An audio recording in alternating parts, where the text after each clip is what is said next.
thought we'd check in with a man we spoke to a couple of weeks ago. Happy memories of the Open back in the day as a qualifier. Zane Scotland joins us. Hi, Zane. Hey, chaps. Good afternoon. Good afternoon. Yeah, we were just asking Rupert how the amateurs have been doing today, and it looks like only Cameron Adam is likely to make the cut. Currently, it is tough, isn't it, for the amateur players? I don't know what you've made of the course so far, but it's not looked easy at times. So, I mean, is one kind of what you'd expect? Yeah, that kind of happens. It's very rare that you see 2 or 3 amateurs get in and make the cut, just because, as you say, the golf course is set up really, really difficult, really, really long, and it's a huge stage, you know, and it's kind of like it's a one big chance. And as much as you try and play it down, it just that is the case. And you know, and if you get off to a great start, then brilliant. But anything other than that, it's just a really big challenge. And you know what? They're just playing against fantastic golfers. You know, they don't necessarily blow up, but you're talking about the best golfers on the planet now.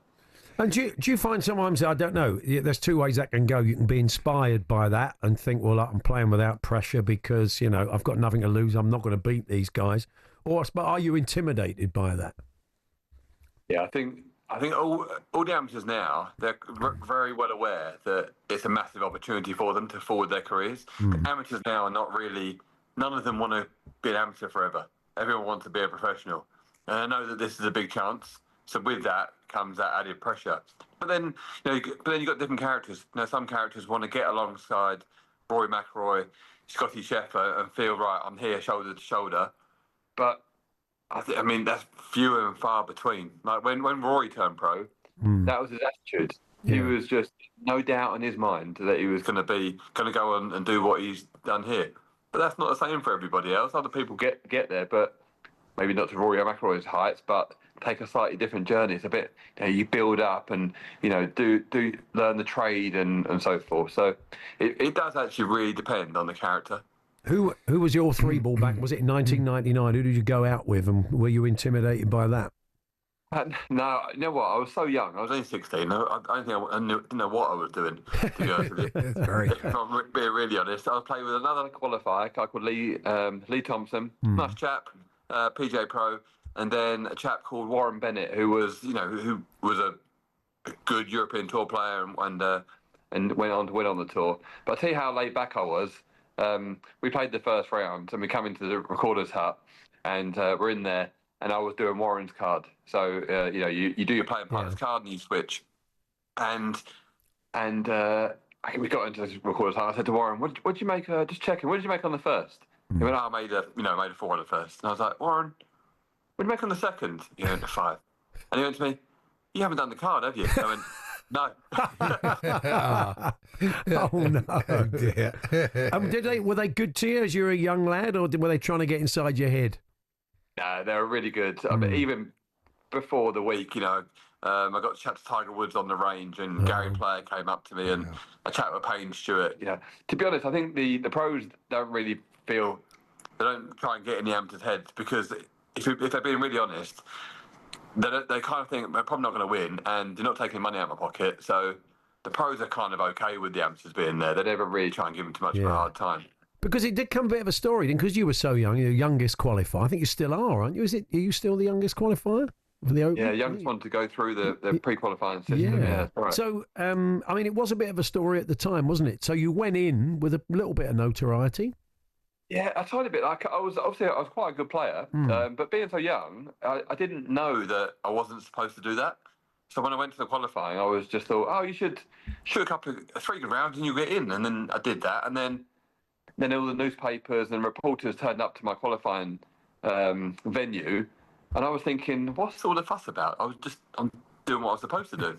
And then you arrive at the Open, and those days, you finish, that was on the Monday. So on the Tuesday morning, you're on the driving range next to Greg Norman, Darren Clarke, Tiger Woods, and all these characters. But again, I think because I was so young, I just thought, I've been watching golf on television. I've seen these guys play golf. So I was like, yeah, whatever. And my dad was there, and Dad's like, oh, look, there's Greg Norman. And I was thinking, we watched him last week on telly. Like, I'm just, get out of my way. That's brilliant. That's excellent. The lack of pressure, obviously, but not like Rory. I mean, he says it's not as bad as last time, but there's still a lot on him, isn't there? There's so much expectation. There's huge expectation. Anytime any golf tournament goes to Ireland, let alone the Open Championship, it's a massive deal. All the supporters are out, and Rory's very aware of what he's doing in the game, the legacy, the story that he's building. Whereas some other players don't really care about all that, but Rory does care about all that, and he's been quite open about it. And the times when he's tried to play it down and tried to say he knows what he's doing have kind of come back to bite him a little bit, and it bit him last time. And I think he's acutely aware this time of, this is a little bit harder for me than everyone else, but being a 4-time or having won all 4 majors, it's the challenge that he kind of needs right now because nothing else is really grasping his interest. But a home win is actually what he wants to tick off. I mean, look, he's pretty well set on 3 under before he goes out. Brian Harman's the clubhouse leader at the moment on 8 under. But we look at some of those guys who say still to go out. Matt Fitzpatrick's 5 under, etc., etc. Scheffler's 3 under. We could put a decent round in. It could be a very different looking leaderboard by the end of the day. Yeah, I believe it will. You tend to find that the wind tends to drop later in the day. It's pretty green. It's pretty lush out there. So if the wind drops, there are definitely birdies to be had. The wind's been up for most of the day so far, so it's not been really, really difficult. But there's been a challenge there. But if the wind drops, there's birdies. And as you say, Scotty Scheffler didn't even look like he really got out of 2nd or 3rd gear yesterday, and he's there right there 3 under. The last year's Open champion, Tanner Schauffele, just teed off. There was another story of Bryson DeChambeau. Blew himself out of the water yesterday with a +7, 78. Bounced back today with a 6 under. Just missed a putt on the last hole there to shoot 7 under. So he looks like he might creep in for the weekend, but a long way back. But Brian Harman, won here a couple of years ago. Right at the moment, he sits top of the leaderboard, which is nobody would have called that, even with him being a past champion. Apart from those you've mentioned, who else do you like the look of at the moment for what you've seen so far? And who are you a bit surprised and disappointed with?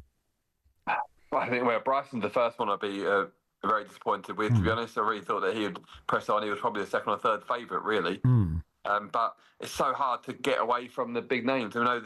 What's been a shame is the live players haven't quite performed as you would normally expect them to. That's become, it seems to be most majors that happens. Yes, they'll either win or around that they don't really show. So that's been a bit of a disappointment. But yeah, good to see Matt Fitzpatrick playing well again, but it's just hard to look anywhere else other than Rory and Scotty Scheffler. What a battle that would be. Yeah. Scotty Scheffler kind of would need an Open Championship just to fuel his legacy a little bit. He's kind of got the Masters. He won the PGA. Okay, yeah, he will win a US Open. But I think the one that's trickiest for him is the Open because there's so many variables. So that's that story. And the other story is, just the possibility of Rory McIlroy being in the hunt come Sunday in Northern Ireland would be something that we probably haven't seen in our generation of golfers. No, that would be fantastic. Just a very quick one on the slow play, which was all the talk of overnight, really. And the live guys were saying they were getting frustrated because their format is very different.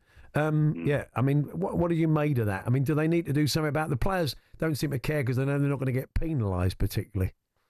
Yeah, this is there's so many small things. It's a 1-tee start, so that normally backs things up because it means the course is full. So there's nowhere, as you say, they're not going to get penalised because they've got nowhere to go. Yeah.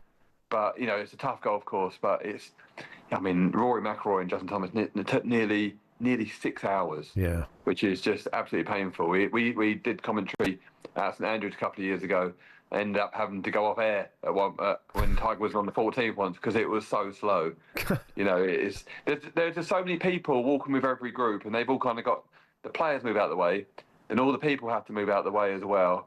So then that takes a little bit longer. Then they're looking for balls, but it is, just makes you pull your hair out. Yeah. Well, enjoy the rest of the weekend, Zane. It's lovely to talk to you. Thanks very much. Thank you, chaps. Take care. Paul Hawksbee and Andy Jacobs, Monday to Friday afternoons 1 till 4 on AM, on DAB, via the TalkSport app and on your smart speaker. TalkSport.